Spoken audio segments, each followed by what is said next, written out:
Good evening. Welcome to Lower Frederick Township's Board of Supervisors work session for September 23rd of 2025. Let's all rise for the Pledge of Allegiance.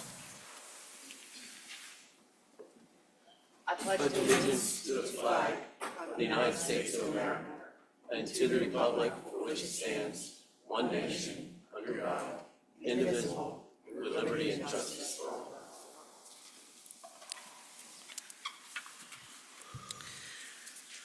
Okay. All the members of the board are in attendance, along with our township manager, solicitor, engineer, and our chief of police. Township meetings are recorded for the purpose of preparing the minutes, and the recording is destroyed after the minutes are approved. The meeting will be posted online on the Township YouTube channel. The link can be found on the Board of Supervisors page on the Township website. It is requested that all persons wishing to speak before the board shall state their name, address, and the subsequent matter upon which they wish to speak for the record. In the interest of facilitating the business of the board, all persons addressing the board shall be limited to 3 minutes, unless such time is extended by the chair for good cause. Individuals are requested to remain in their seats in respect when other persons are speaking. The Board of Supervisors will provide a reasonable opportunity for citizens to comment on any non-agenda items after all agenda items have been addressed, but prior to the adjournment of the public meeting. Okay. First up on our agenda this evening is Township Code Use and Occupancy Inspection Ordinance Draft Discussion.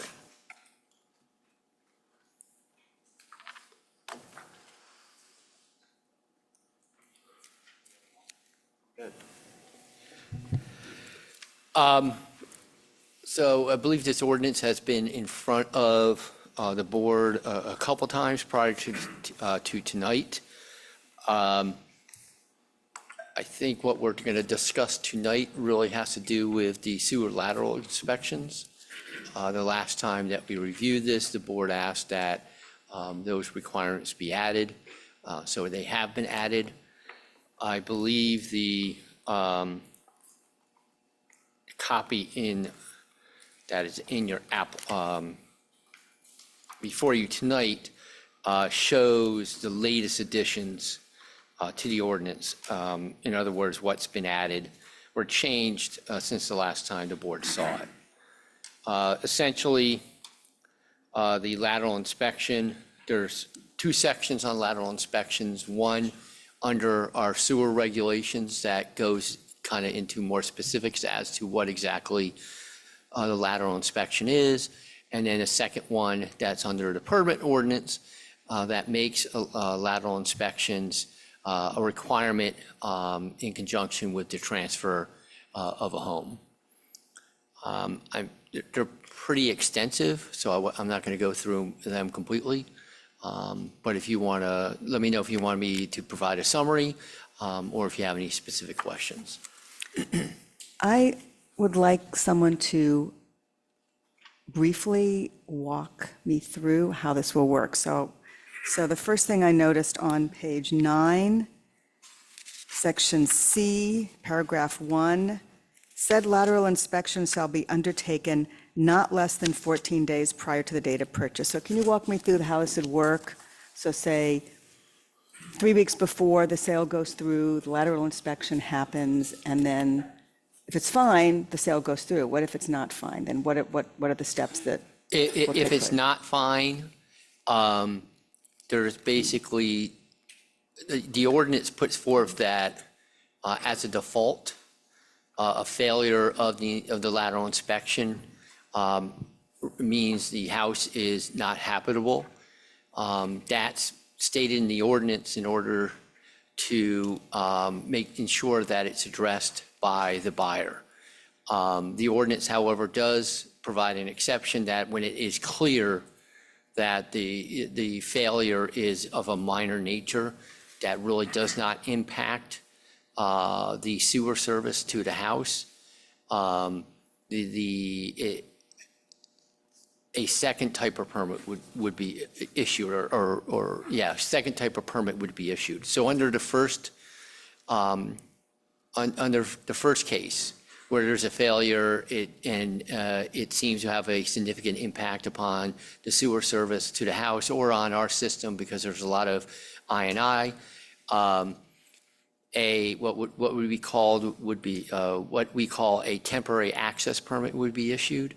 that would provide the seller of the home to access the property and correct the problem. But this is all before the sale goes through, so. Yes. The seller would still. Yes, Okay. under that circumstance, the seller would be required to fix it before the sale goes through. Now, Under the, if he's not able to fix, or she is not able to fix it before the sale goes through, then what happens?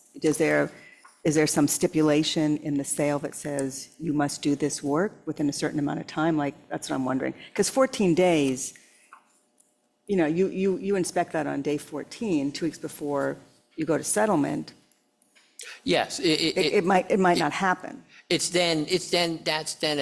from our standpoint, the work is going to get done.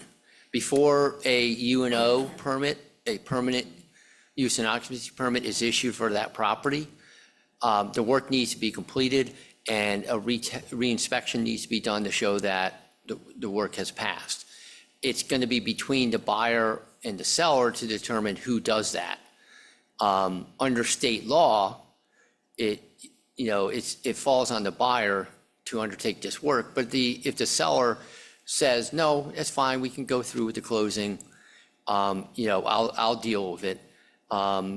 That's a private agreement between the two parties. From the township standpoint, we just want to make sure it's done before the house is permanently occupied. So I have two questions about that. Is if the issue is a result of what's happened when the seller is living in the house, why is the buyer responsible? And secondly, is 14 days enough?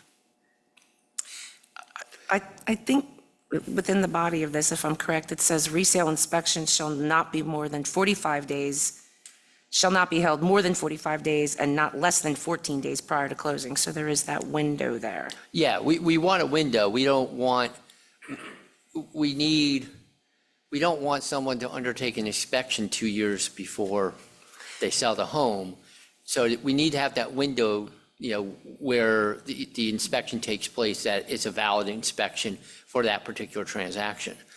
And the 14 days is, it's a balancing act. So the 14 days is hopefully, it does provide the buyer with some time to address the problem. It also provides the time, because they're supposed to supply us with proof of the inspection and a copy of the video. It also provides the township with time to figure out what's going on before the property is actually transferred. So we're kept in the loop under this circumstance. But at the same time, you don't want to make it too far in advance because people might not be thinking about it. There might be other issues that cause the sale to fall through. So you don't want to force someone to undertake an inspection for a transaction. It then falls through for some other reason, and then they don't sell the house for another 6 months, and then they have to underdo another inspection. So there is somewhat of a window that we want to. So I'm asking, what do they do if the transaction falls apart altogether? No. My question, again, my two questions were, and this is on page 9, paragraph C, subsection 1. It says, said lateral inspection shall be undertaken not less than 14 days prior to the date of purchase of said property. So that was my one question, is that enough? But the other one is, why is the onus on the buyer when it's the occupant of the property? No, the onus is on the seller unless the buyer agrees to take on that obligation. Oh, so I misheard you then. Yes. Okay. That's what I'm saying is the onus is, unless it's a clearly minor issue, the onus is on the buyer on the seller to resolve. If the buyer and seller come to a private agreement where the seller says, yeah, I'll take it on, and obviously they probably. You mean the buyer says they'll take it on? Yeah, the buyer says, I'll take it on. That's where I got confused. Okay. If the buyer says, I'll take it on, then, that's between the two of them. Okay. So from our standpoint, the onus is on the seller. So in addition to that, you have date of purchase in here, which in the world that I used to work in before, date of purchase was when the agreement of sale was signed, but for the sake of argument here, the date of purchase is the day that the actual transaction closes. Yes. Okay. So it's not unusual for one reason or different circumstances that a closing might be delayed or it might be moved up. Do we have any mechanisms or allowances? Because then you're kind of, you got the 45-day and the 14-day, so what if closing gets moved up or if closing gets pushed out? And then you're beyond the 45 or under the 14? I mean, this is not like a zoning ordinance where if you don't comply, you have to go to the zoning hearing board. So we can give a little bit of leeway. Yeah, here's the township staff who's going to be, in control of, the circumstances. Okay, So, if the township staff feels, okay, a seller comes to us and says, hey, this, and this happened, do I really have to redo it? Yeah, the township staff can make that determination at that point in time. Okay. The problem is like, I could write a 100-page ordinance and still not cover all the, contingencies that could occur. Chuck Yeiser, I'm struggling with the wording of 4 on page 10. It says, any deficiency, defect, or non-compliance in the building, sewer, and/or lateral is hereby deemed a substantial violation of the act, as inadequate sanitary facilities pose imminent health risks to the subject property and adjoining properties and render the subject property unfit for human habitation. It says any violation. And then the next thing says, well, when the deficiency or defect is minor, then it doesn't read right. It's confusing. It's classic legalese. So as I stated before, we want any defect to be classified as a substantial defect Okay. under the act, because that puts the onus on the buyer to address the problem, as Marla, the seller to address the problem, as Marla was stating. And we want that to be like the default. Okay. The exception is then subsection A, is that A, right, subsection A, where, someone says, it fails the inspection, but it's having no impact on the functioning of the lateral, but, like we come across a minor little crack. That, if not addressed, it's going to become a big crack and a big problem, but at this point in time, it's nothing major, it's nothing too substantial. So under that circumstance, we can issue a temporary CO, which actually then transfers the obligation to the buyer, and the buyer then has a year to address the problem. Right. Okay. The other thing I read in here somewhere, I think the inspection is good for 2 years, right? Yes, So if I'm thinking of selling my house, you could always get an inspection done prior to even putting it on the market, and it's good for 2 years, right? yes, it is, unless there's, for some reason, the township believes something has occurred that leads us to believe that Right, but there I'm- might be a problem with the lateral. Just saying, if you're a property owner checking the boxes, going, gee, I wonder if this is going to be a problem, if you want to have it checked out a year in advance, and nothing has changed on your property, then Yes, the report is still valid and does not need to be done again. yes, I mean, that's what most responsible people do, right? They go try to see what needs to be done before they put the house on the market. But- yes, if they have the time to do so, yes. that was under the, That's under The new sewage the management section, regulations. Yes. on page 14, okay. Okay, does anybody have any other questions, any more comments?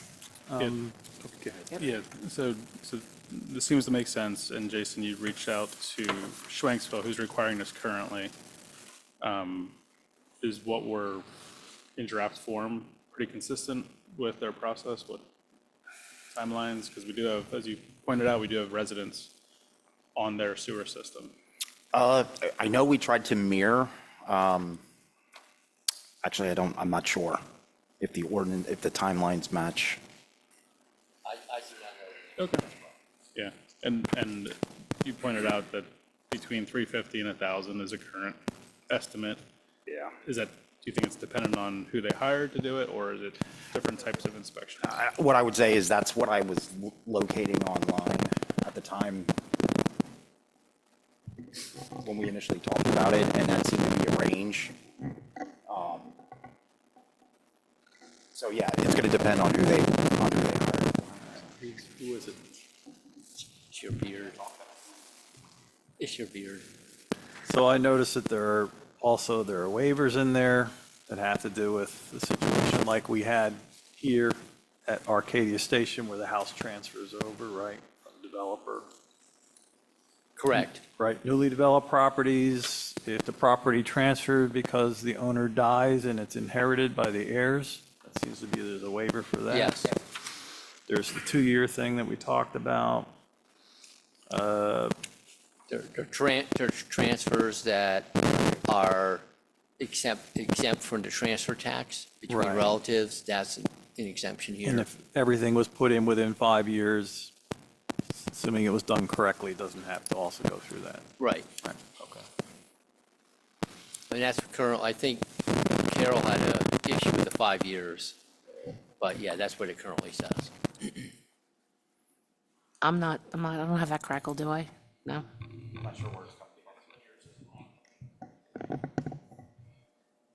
Yes, thank you, Peter. One of the myriad of comments that I provided was that it would make sense to have the 2 years be consistent all the way through.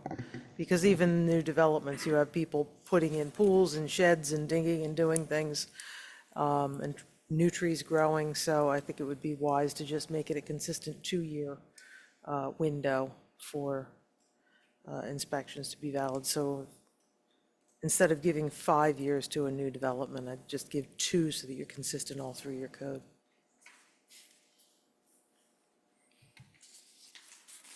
I kind of concur with that point of view, having been in situations where people have driven heavy equipment across a property that I won't mention without asking the owner because they wanted to install something in their own yard. Yeah. So are we, does anybody have any other questions? Any more comments? I think I was going to ask, how much are we charging for the inspection? I mean, for Or are we- our permit, Right. that's not been determined yet. That'll be something that the board determines Afterwards? if this is adopted and then part of Okay. the fee schedule. Okay, and then who would be doing those inspections? The lateral would be, The lateral is inspected by a private party hired by the homeowner. And then who reviews it in here? Our office, Bob Bob, Preston? Okay, yes. okay, thank you. And Bob is currently looking at the ordinance. He's looking at it as well? He's looking at it as well. We have not gotten his comments back, but in defense of him, he got it less than a week ago. Okay, all right, so I'm okay with what's in here for now, and I'll wait to get Bob's comments back. I can't imagine that there would be anything substantial. Would the board be inclined to changing it to 2 years from 5 years that we just discussed? Yes. Yes.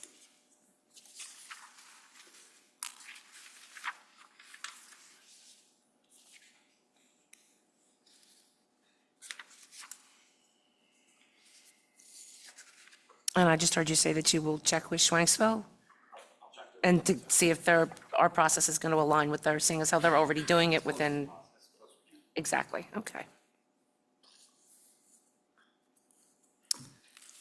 Okay, if I don't see any more comments, any more discussion?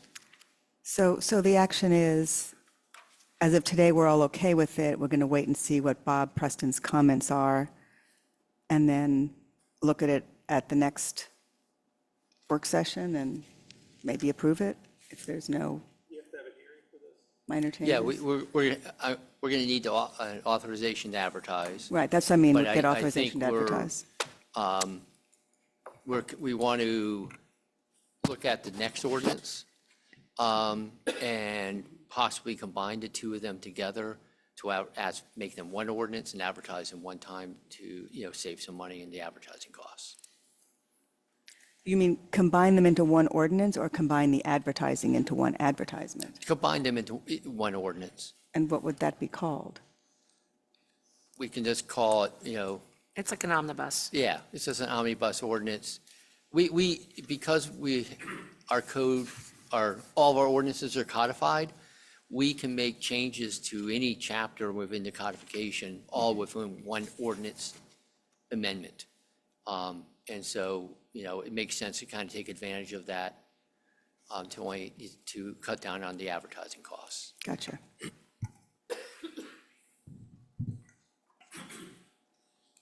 Okay, if there's no more questions or comments on this, we can move on to the next item. I was just asking, would this be something the board would be comfortable looking at the general meeting, the October 7th meeting? Because that gives us 2 weeks to.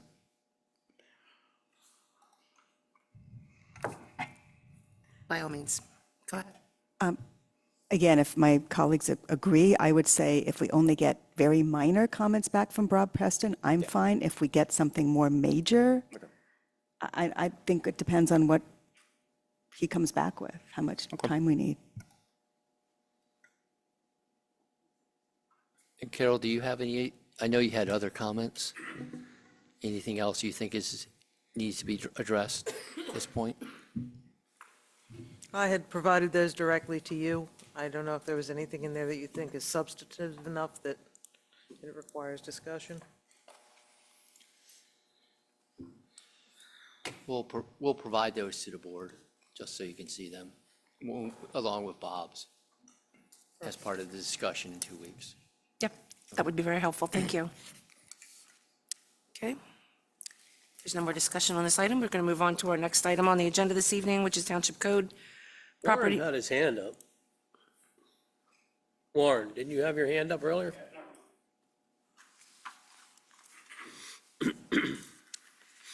We'll move on to our next item on the agenda, which is Township Code Property Maintenance Ordinance Draft Discussion. So I think this is the first time this has been before the board at a public meeting. The township currently has a property maintenance code. That maintenance code is the adoption of the 2009 version of the International Building Code Maintenance Code. This is a new adoption of the 2024 version. It also addresses some legal problems with the earlier adopting ordinance that adopted the 2009. You can go through this. The way this property maintenance code or the adoption thereof works is they've kind of, they've written a general code, and then there's spots where they say, hey, you need to fill this in or add this, which we've done. And then there's other spots where we need to tweak it in order for it to better comply with Pennsylvania law and to better comply with, how things are actually done in our Commonwealth. So there's substantial changes in regards to appeals and the Board of Appeals. That's because the way they've set things up, it doesn't really jive well with Pennsylvania law. So that's why you'll see some extensive additions there. And there's also been some additions to, and this is what the EAC also raised regarding grass height, mowing, gardening, weeds, natural meadows, all those sorts of outdoor exterior maintenance have been addressed to basically allow, at the same time, help ensure that people keep their yards well maintained, but give them the freedom to garden and have meadows on their property if that's what they wish to do so. But in a way that doesn't have a major impact on their neighbors.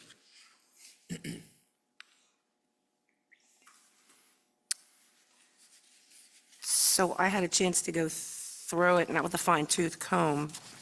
I did note that we added a definition for noxious weeds. And that's straight from the state law. Okay, okay. And then, of course, there's the weeds definition. which is all grasses, vegetation, and annual plants. And then for the 3204 for the weeds, that's R. All premises and exterior property within 200 feet of any habitable structure or building shall be maintained free from weeds in excess of 12 inches. This height restriction, however, does not apply to agricultural crops, naturalized areas, riparian buffers, managed meadows, and no other mow zones as determined by the township.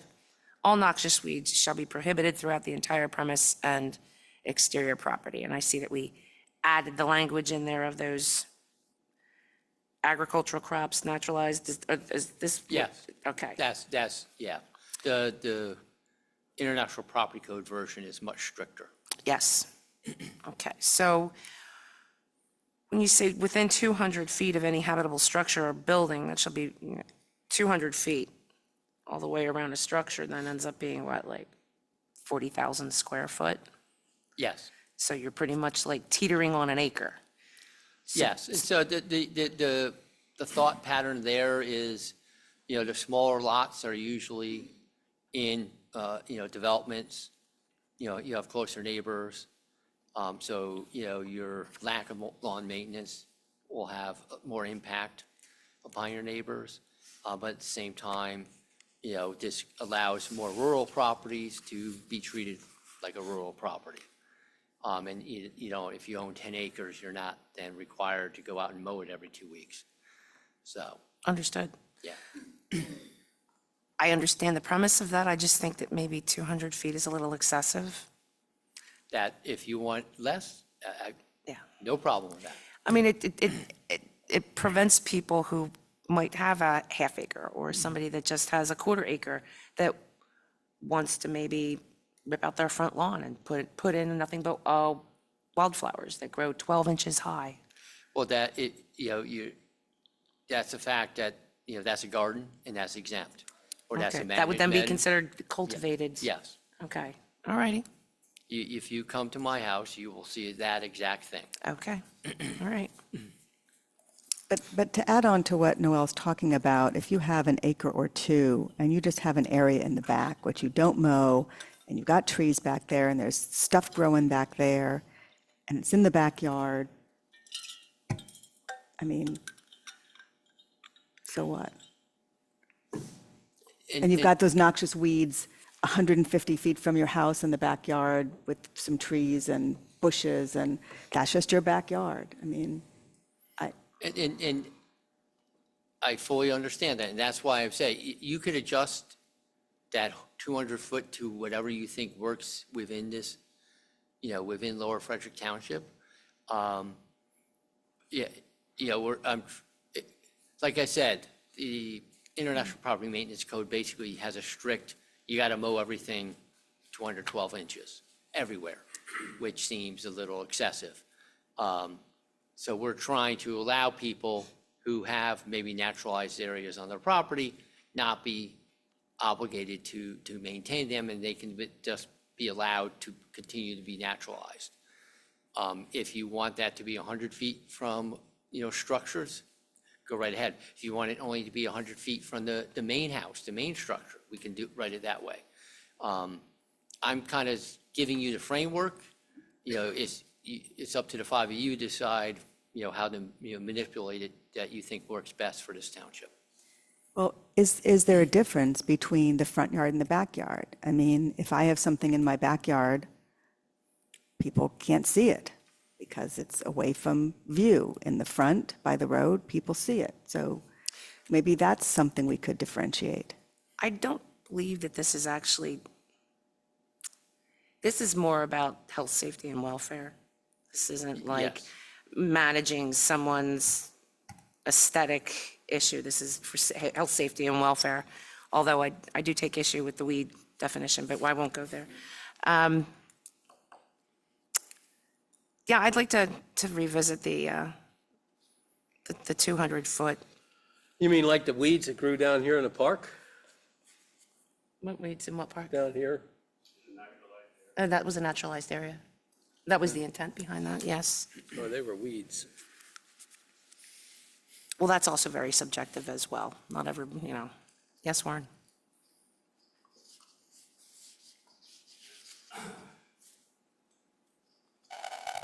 Jacobsville Road, which brings me to my question, which is, okay, it's already come up just now. What's the definition? What's the definition of a naturalized area? For Terry, it's weeds. For other people, it's a naturalized area. Or what's the definition of a no-mow area? Are we going to include that? Peter, are we going to come up with definitions that make it so we can enforce or not enforce, or Yeah, I mean, don't have a if question? the board wishes to do that, we certainly can. Right now, there are no definitions. It's more of, we know it when we see it type of thing. So if there are no yeah. if there are no definitions like there are now, and this ordinance were in place, who would be the final judge? Well, it says as determined by the township, so. Township. But who in the township? I mean, you would have to vote on it or something? Yeah, I think it's a big one. So. I mean, you have kids that have hay fever and all, and hard time breathing. You got the ragweed that grows into this stuff. That's bad in the fall. So in the version that the township adopted years ago, 2009 Yes. version, I have a memory that we just booted the weed section. We what? They took it out. We took it out. No, this section 302.4? No, it's in there. In the version that we adopted, Yep. and we modified something. I remember we had a It is modified, but it reads all premises and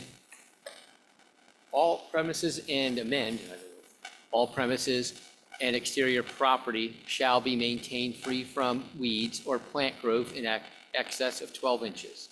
All noxious weeds shall be prohibited.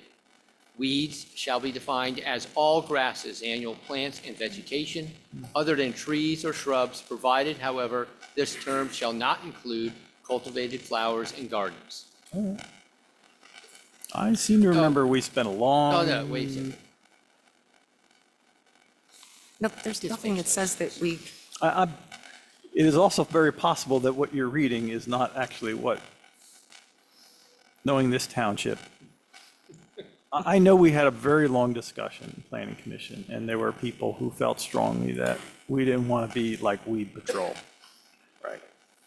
Okay, So I'm a little surprised that it actually ended up in there, because I have this memory of the Planning Commission kind of saying, let's just take that out or Okay, reduce it to yeah. nothing. Here's what actually was adopted, now that I've read the whole thing. The section is amended to read as follows. Properties under 1 acre and not in the riparian buffer area shall be maintained free from plant growth in excess of 12 inches. Weeds shall be defined as all grasses, annual plants, and vegetation other than trees or shrubs, provided, however, this term shall not include cultivated flowers and gardens. That's what is adopted. 1 acre. Anything over an acre, it doesn't apply. I just know we really had a long conversation on that aspect of this whole thing.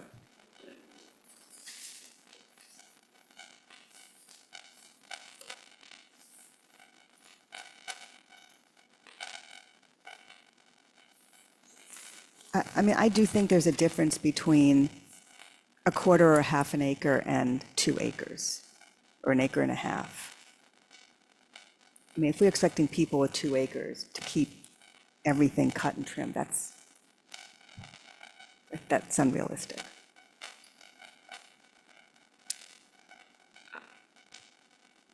is there anyone,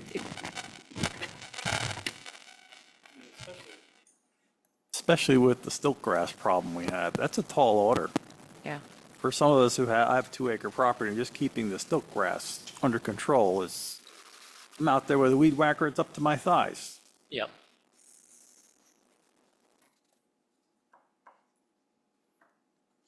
Like I said, the board can certainly amend this in however they wish. Well, as I understand it, it's, the IPMC is really a framework, and it's not mandatory that we adopt it. We can adopt it or we cannot adopt it, just like if we want, we could, as Chuck said, we could just take out that whole weed section if we wanted to, but I realize that we need to have something in place for instances where you, if there is a property that is obviously not being maintained and it's crawling with vermin or whatever the case may be, and the house is falling apart, you need to have something in place. I just want to make sure that it's as unrestrictive as possible. I don't think that I'm not comfortable with telling people how to manage their landscape, I suppose. That's pretty much what it comes down to. Perfectly fine. Yeah. You know, I have some townships that don't have property maintenance codes. I have other townships where they've come in extremely handy. You know, the situation just described, I had in a township, and we had neighbors come up every meeting complaining about the vermin that were coming in, you know, into their property. The township ended up hiring an exterminator because the property was somewhat abandoned. But, generally I find it's not overused. It's usually only applied when it's really, really necessary. And it is helpful to fix these issues. Well, the other issue I think the township was sensitive to is, there are properties that have dilapidated structures or partial structures that in some cases need to be taken down so they don't fall into the street and take somebody out. Correct. I mean, it's bad enough in my area where we got lots of trees and everybody says, you can't come on my property and cut my trees. Well, they're just happy to let them die and fall into the street and on people. And PECO's doing welfare by cutting them for them. But I've watched that over and over again, and we've suffered from that, losing our electric for no good reason, because people are just happy to let the trees fall into the street and onto people. Maybe we can come to some kind of a middle ground with the health and safety and ensure that areas around houses, I don't know what you want to say, 50 feet, 100 feet around the structures are kept clear of. And I think vermin is important too. Well, I think that's what it says now. It's 200 feet. Well, 200 feet is more than just around No, the I mean, property, the number is not relevant. It's how it reads is any premise or exterior property within 200 feet of any habitable structure or building. Maybe we should just make it the main structure on the property and not.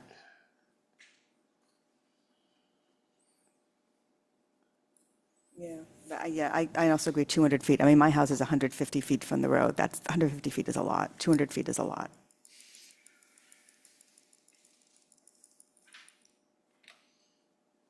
Any other questions, comments?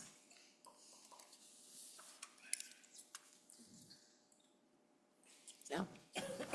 Does the board want to suggest a change to this, or do you want to mull it over and we'll return to this? I would like some time to mull it over, because there were a couple of the things in here that I wanted to kind of look into a little bit more as well. Okay. Yeah.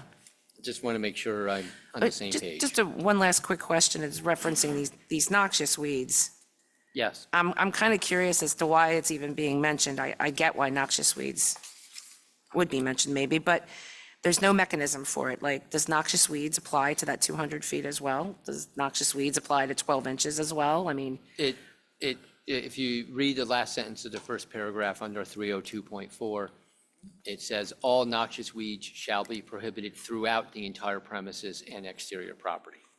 And that's actually reflective of state law. and this does this regardless of 200 foot or 50 Yes. foot, or regardless of 12 inches high? Yes. Okay. Under state law, whatever the state defines as a noxious weed, not that they ever enforce this, but you are, under state law, obligated to remove them from your properties. Are there any potential property owners that would be exempt from any of this? Without, take township one. As written right now? No. Okay. It applies to every property. There's not a specific type of property or a specific type of use that's exempt. You certainly could do that. You could exempt ag uses. You could exempt, like you do now, properties over a certain size. But the way it's written now, it is not written that way. No. And that would include township property? Yes. Okay, thank you. Good luck getting rid of the multi-flora road. I've been battling it for years. I have it all over my property. I get it. Warren?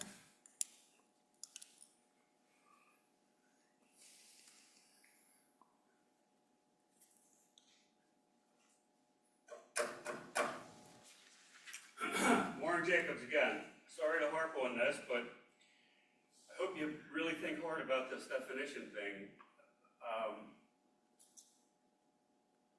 Cultivated and naturalized. They're like the opposite of each other.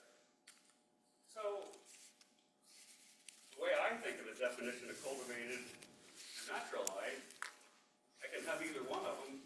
So I can do whatever I want on my place. There's nothing that's restricted, really. And yeah, we really need to think about that. And what's the definition of vermin? You know what all the biggest vermin are here. Biggest disease vector. Thank you, Warren. Yeah, the word cultivate is not used, Warren. The word cultivate is not used in that section. It's in the definition of weeds. I'm talking about the definition of, The word cultivate is used within the definition of weeds, but it's not actually used within the scope of the subsection 3204. That's where you find the naturalized that was added, although I do understand where you're coming from.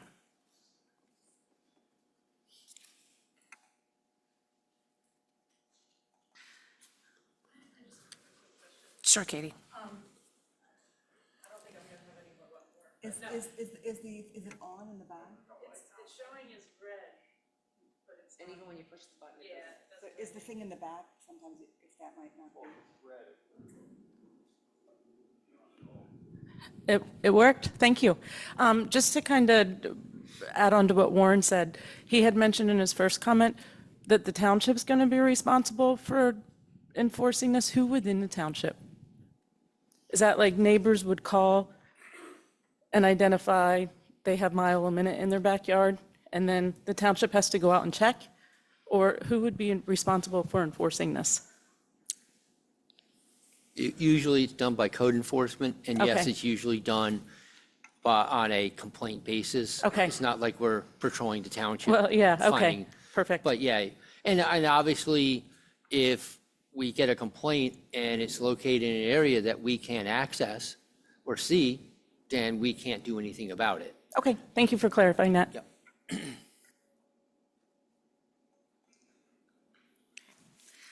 Okay, I guess as we're leaving it right now, you want time to review anything else, or did you? Comment. Yeah, I think your point is well taken, Katie, is that we want to make this clear enough so that residents understand what is acceptable and what is not acceptable, and don't go hog wild every time someone has one weed growing in their front yard. I mean, it has to make sense. Like if you have couple weeds growing, the world is not going to end. So I think when we finalize this, it has to have common sense, and we have to really identify what is not good to have in our yards and that we can manage reasonably, and what we can't. I mean, like, I grew my grass longer before I put my meadow in, and I had people calling in saying, her grass is too long. And it was, but it would have been nice if they'd come and said, are you sick? Are you unable to cut, it was just, so that's what'll happen, is you'll get a lot of complaints, and people will just, rat out their neighbors, and we want people to call in with complaints that actually are meaningful, not just, there's a couple weeds. And I would like to think that our code enforcement is smart enough to know the difference between nonsense and an actual code violation. They won't. But we don't want to encourage people, we want to make it easy. We don't want to make it hard. I guess that's what my point is. And right now, I think we all agree it's not where it needs to be. Okay, so I guess we'll take a little bit of time. We can put this on the next work session. Yes, okay. And can I ask our manager and our solicitor a question? I mean, if you know of ordinances that people understand and make sense and are easy to enforce, and we're enforcing the right things, that would be helpful. I mean, I understand that this is state law and all of that, but We You just know, need to it's go look at another township's property maintenance if they've adopted it, or maybe there's some property maintenance ordinances out there that don't follow the IPMC, so. I mean, the vast majority of municipalities that have a property maintenance code, it's an adoption of a version of this code. And generally speaking, the changes made that I've suggested here are more with the administration and applicability of it than the actual substance of it. You know, you focused on, this one particular section, and that's really one of the few that actually, were changing the substance of it. The rest of it, the substance really is unchanged. And that's, I have tons of clients that have adopted some version of this, like we have here. And it really, I've never seen any huge issues with, and maybe I'm being hidden by administration, but I certainly don't get the sense that they're getting flooded by calls by neighbors, ratting out neighbors generally, or making, nonsensical complaints, or, going out and measuring and saying you're a half an inch too tall. It's really, what I see is, generally speaking, for most cases, it's just a call from the code enforcement officer saying, hey, we got a complaint, you got this problem, and it's worked out just through that phone call, and the problem was addressed, and it's not a big issue or a big time commitment by the township. And then the other ones I see, these are real problems. This is something the township should be involved in. And we have, a lot of neighbors that are upset about it, and rightly so. But yeah, this is not, I can't think of one time where I'm thinking, oh, we've gone overboard on this. This is, generally speaking, I think it really is advantageous to the township to have something like this. And we can keep the one we have.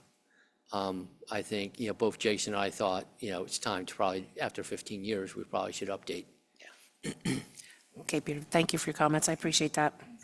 Question. So just to clarify, what you're saying is, you have a neighbor who looks next door and says, wow, those weeds are 12 and a half inches high, and I got to call in. And they call in, the code enforcement officer goes over, and they look at it, and they're like, no problem. And that's the end of it. Or it's, That could be the end of it. they're not going to go out with a ruler and check the 3 weeds that are 12 and a half inches high, right? We're really looking at like infestations. We're looking at things that are a problem. We're looking for something that's over the top. Okay. So It's one of the, I don't want to go to any judge and be nitpicky about this. I want to go to a judge and say, look at these pictures, Judge. Would you want this next door? It's basically a junkyard. 2, I want to go to a judge and show, we've sent a half dozen correspondents to this particular property owner, trying to get them to comply, trying to get them to work this out, and we've been ignored every time. I tell my code enforcement officers, we want to give the property owner more than enough rope to hang themselves. We give them multiple chances, multiple second chances, third chances, fourth chances, because by the time we go in front of a judge, and I can tell you, judges will look at us as big brother. They will give the benefit of the doubt to the property owner. They will give them a second chance. I want to go in front of a judge and have the judge look at the property owner and be like, what are you doing? They're trying to work with you. It's clearly a problem. They've given you all these chances. You keep, slapping the hand away. That's my approach to this. That's certainly, and that's how I advise all my clients to approach this, is, we're not slamming someone until they absolutely positively need it. And we have the neighbors screaming at us to do something. So again, what I'm hearing is, this is to protect us. It doesn't mean 1 weed or 2 weeds is going to be an issue. We're really looking for problems. And this will protect us against the problems. And if neighbors want to rat on their neighbors, a code enforcement officer will come out and he'll see it's not a problem. Yeah. And that'll be the end of it. And we know, Jason knows, the township knows when we have a neighbor dispute and they're trying to weaponize us between them. And in those situations, we walk away.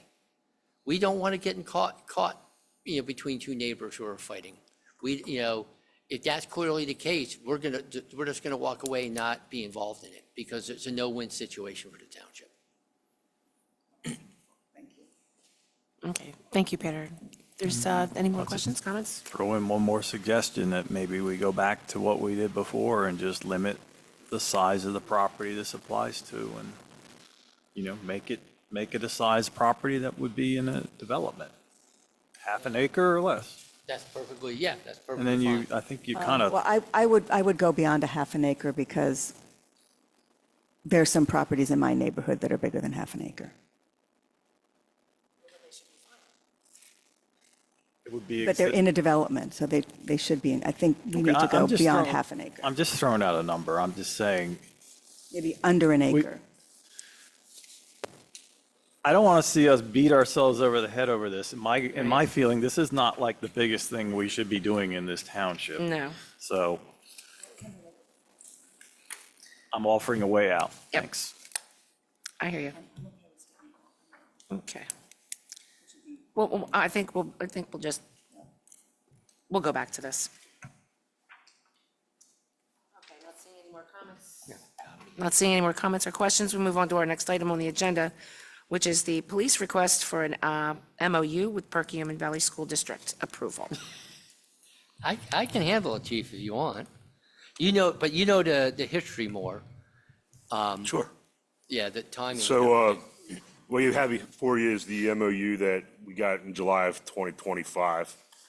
This has been going back and forth between Lower Frederick and the school district since July of '23. There were several edits that were made. Everything was forwarded to Peter. I believe this is the most current, up-to-date, and valid one. Yeah, it's good to go. I'm happy with Yeah. it. So I'm just seeking permission to sign it. It'll get sent over to the school district. The school district officials will sign it, and then I'll get a executed copy for our records. And I can forward one to Peter if desired. So we've had an ongoing MOU with them. We have, so it's kind of hard to understand the history. The last one that was signed was in 2017. And then I guess with the change of administrations, there wasn't any official document, but there was an understanding. Now with the school district police, this, I believe, just kind of clears the air, makes everything defined. And we've been working off that old one since 2017. So do you have to do an MOU every year? I believe, if my understanding is correct, Peter, you can correct me. I think it's good for 2 years. I think that, Yeah, I don't remember. No, we're not doing one every year. Absolutely, yeah. Okay. So in our packet of material, there was an email from years back from Chief Maxey, and he was expressing reservation not to jump into this a new MOU because he felt the school district was perhaps sending things our way they shouldn't have been. Do you know what he was alluding to back then? I haven't, that was, prior, I haven't seen any of that documentation, but what I know there was a lot of, I guess, turmoil might be the best way, that because they didn't have an actual law enforcement department, that they wanted to send everything to us. Right. With the establishment of the school district police, we have a great working relationship. They handle everything on their school grounds and even the buses, but they won't let us know, make us aware of certain problems that they have. So it's a whole different situation now. They have their own police. Absolutely. Yeah, okay. Compared to what it was to what we have currently, it's night and day. It's a great working relationship. Thanks. Yeah, it's good for 2 years, and then it can be, reauthorized every 2 years. Without, we don't have to redo it all. We can just say, we're happy with it and sign it again. And you've given it to them once over and you're okay with it? Yes. Okay. Yeah, I did go through it, made some editorial changes, which the township has, the school district accepted, and so, yeah, we're happy with it, or I'm happy with it. Okay, are there any questions, any comments? Okay, seeing none, we are making a motion this evening. The motion is to accept the memorandum of understanding between the Lower Frederick Township Police Department and the Perkiomen Valley School District, and further authorize Chief Cass to sign on behalf of the township. Can I get a motion? I'll make a motion. Supervisor Sachs makes the motion, and the second? I'll second. Supervisor Hexter makes the second. All of those in favor say aye. Aye. Aye. Motion passes unanimously. Okay.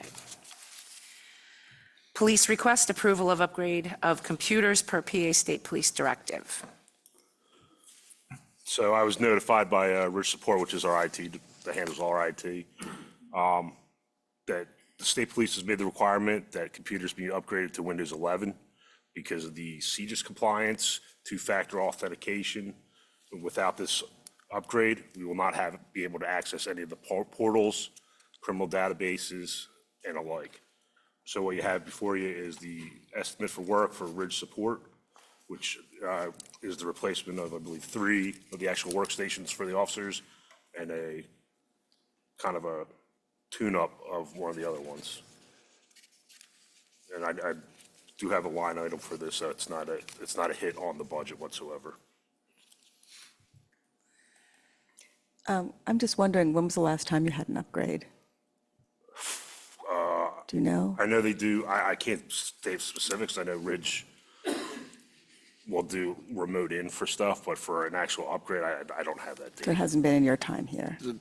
It may have been, and I just was never aware of. Marla, this has to think do this with the is- Windows 10 to Windows 11. Yeah, So this it's- is, yeah, this yeah, is it's something the operating internal with system because Windows. they're going to not be supporting Windows 10. Right. So is that a year, 2 years? No, that's That's, October 14th. that's like almost now. No, but I mean, Yes. when did they get Windows 10? That's what I'm asking. How often do we upgrade? I know at least for a couple of years because I've had Windows 10 since I've been here. Okay. I would, Marla, I believe it would be at least 2021. Oh, that's a long time. Yeah, 4 years. And Thank it's, you. again, it's just nothing that we had any advanced knowledge. The state made the decision based on their, So they moved to Windows 11. it's a directive from the Pennsylvania State Police that in Right. order to access their databases, what we use, computers must be on Windows 11 operating system. In addition to the Windows 11, everything that anytime we try to log into something is now a two-factor authentication.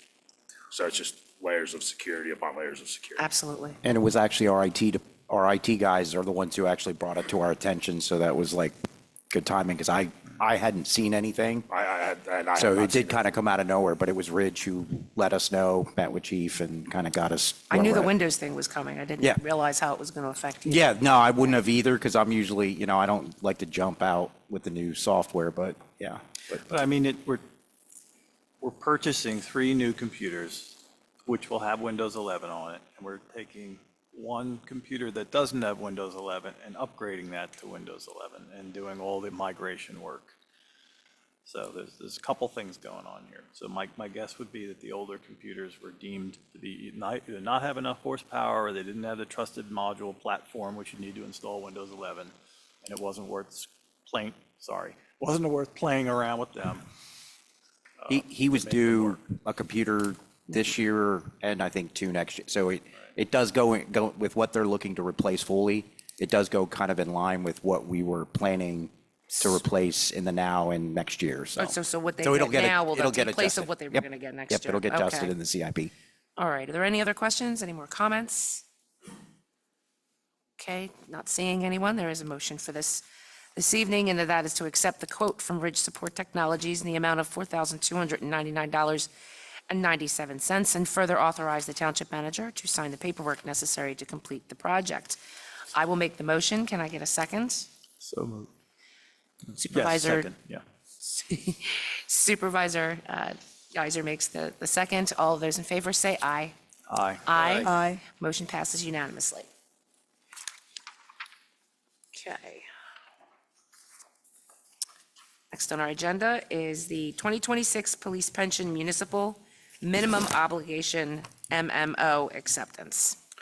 So this is a yearly requirement and needs to be authorized and accepted by the board at a public meeting. And I sign as the pension administrator. Based on our July 1st, 2025 valuation, the plan is funded at 158.9%, so it's in good standing. What's also helpful is our state aid for the pension plans has covered 68.1% of the police MMO since from 2018 to 2024. Based on this year's estimated payroll and the 2025 valuation, the 2026, and that's not, it's uniform MMO or minimum municipal obligation will be $35,422.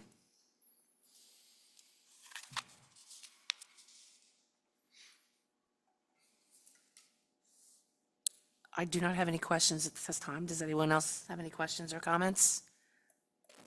So just to put it in English, MMO means minimum municipal obligation, and what I take from here is that the state is paying 68.1% of our contribution. That's the, yeah, historically, that's been, I think we had some catch up. Okay. So for this year, our amount was $55,499.94. And the state put in, Whereas our MMO was, for this year, was, I believe, 47,000. So it's an outstanding position. perfect, thank you. Okay, if I see no further questions, any comments? There is a motion this evening to accept the 2026 MMO as presented by PSETS, Trustees Insurance and Retirement Services, and authorize the manager as pension administrator to sign the MMO for the police pension plan. Can I get a motion? Also move. Supervisor Hexter makes the motion. Second? Second. Supervisor Sachs makes the second. All of those in favor say aye. Aye. Aye. Okay, motion passes unanimously. Okay. And last on our agenda this evening is the Lower Frederick polling location discussion. Okay, so kind of as a little recap, because this actually came kind of out of nowhere on us. The county posted our building and the firehouse last Thursday. Basically, the notice said the Montgomery County Election Board will take action on the proposed change on Thursday, September 25th, the scheduled meeting of the County Board of Elections, which begins immediately following the Commissioners' meeting. Public comment accepted by email, in person, or virtually. And this is, and I did take pictures of both notices, both on our door and the firehouse door. And this is to move the polling locations to the middle school, as has been previously, it's come up and been discussed. So what I did after getting the posting, I reached out to the Board of Election and I talked to Frank Dean, who's the Director of Elections. As I previously said, they will be voting on this.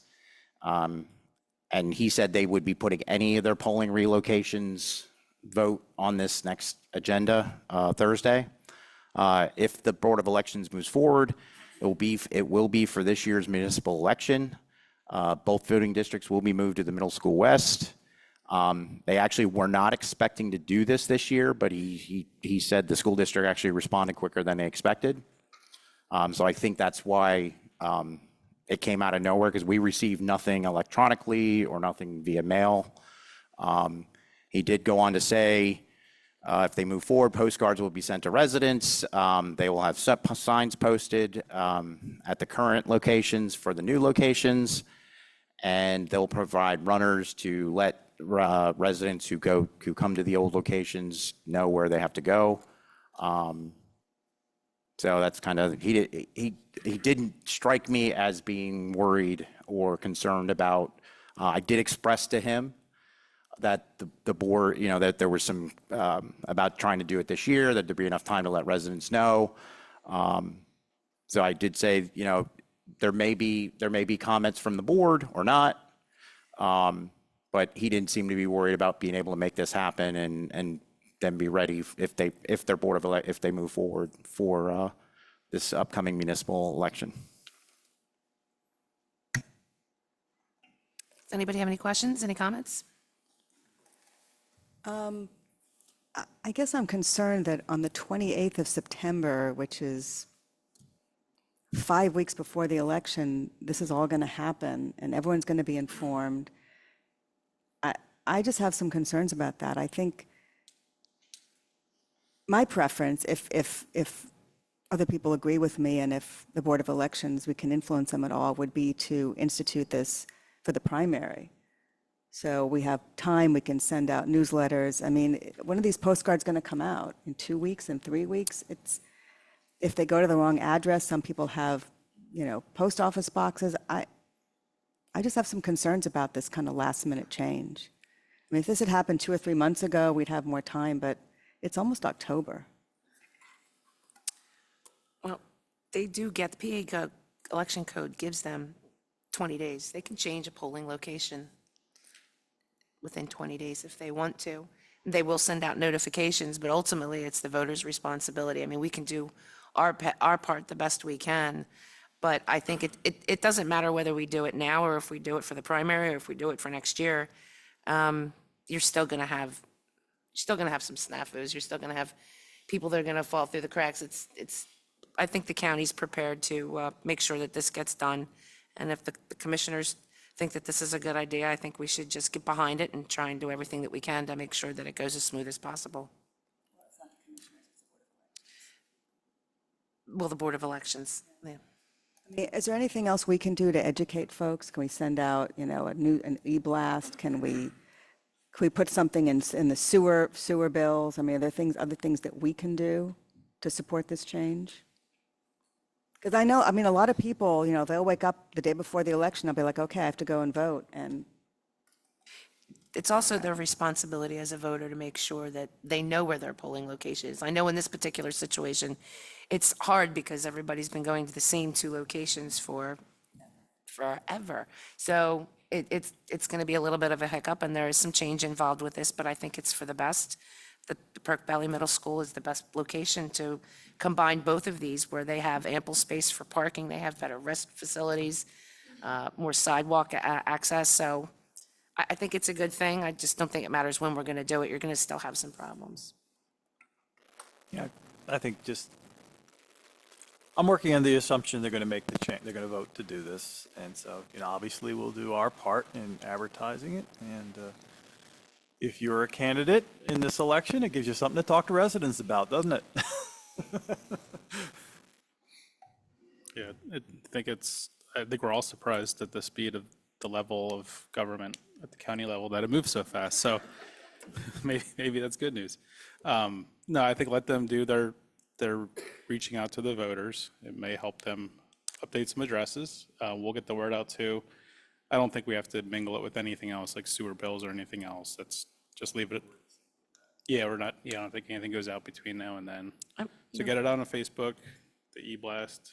Obviously, the county said they'll have runners or whatever. They'll people here physically, right, to tell people go somewhere else. Yes. And it's all at the same location now, so it's no longer confusing. When you get there, you might be confused which door to use or whatever. Who knows? We'll figure that out, but I think it's progress. So. Yeah. I mean, even if the information we can tell people is, go and check your polling place, go and check your voter registration, because they're combining two locations into one. So I feel for the judges of election. They're going to have a new wrinkle this year.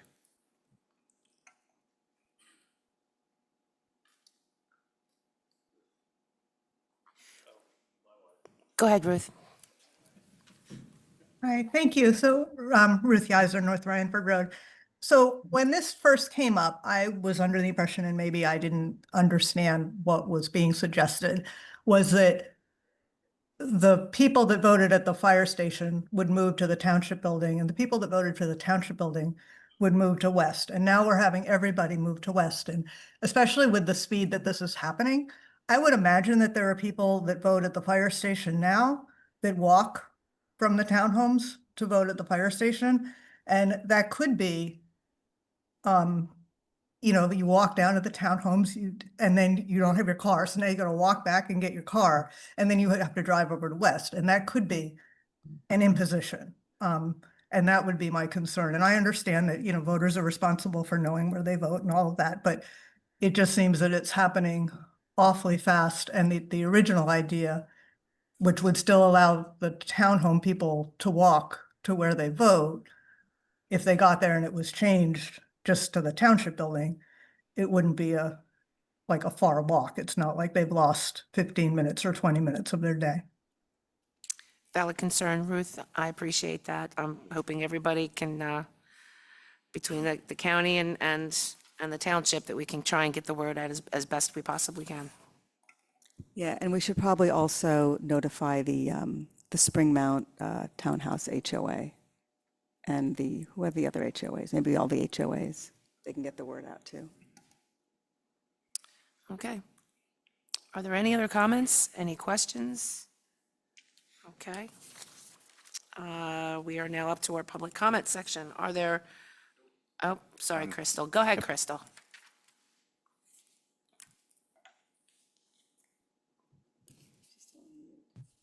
Hi, sorry about that. Crystal Drenna. I just wanted to make sure, or just state my opinion here. I know how Montgomery County is responsible in sharing this information. I strongly feel that as a township, we should be responsible in sharing that information as well. Yes, I agree. Thank you, Crystal. Any other public comment? Any supervisor comment? So next month, we're going to be talking about budgets, right? Right? Yes, sir. Wouldn't it be nice if our state had a budget? Wouldn't that be nice? What if we decided not to do a budget? Just, oh no, we can't agree. With 5 of us, we can't agree. The heck with you. So over the summer, I happened to run into one of our elected officials. And this person glibly said, oh, we solved it. And I'm like, huh? And he says, oh, well, we did our thing. I said, yeah, you took a transportation education bill, or driver education bill, you gutted it, and you jammed through your crap in 40 minutes. You haven't solved this until you work with the other side. So I'm beating up on one, but I've heard it also from some people in a different township who are on the opposite side of the aisle, and they think, you know, I think these people have totally lost contact with us, the way they're acting. This is ridiculous. It's 3 months out. You wouldn't let us get away with that here. And, you know, I see these newsletters, oh, I went to this, oh, I'm doing this at Senior Living. You should be up in Harrisburg and getting this thing done. Anyway, that's my rant. Good night. Thank you, Chuck. All right, is there any more comments? Any more questions? Okay, meeting adjourned.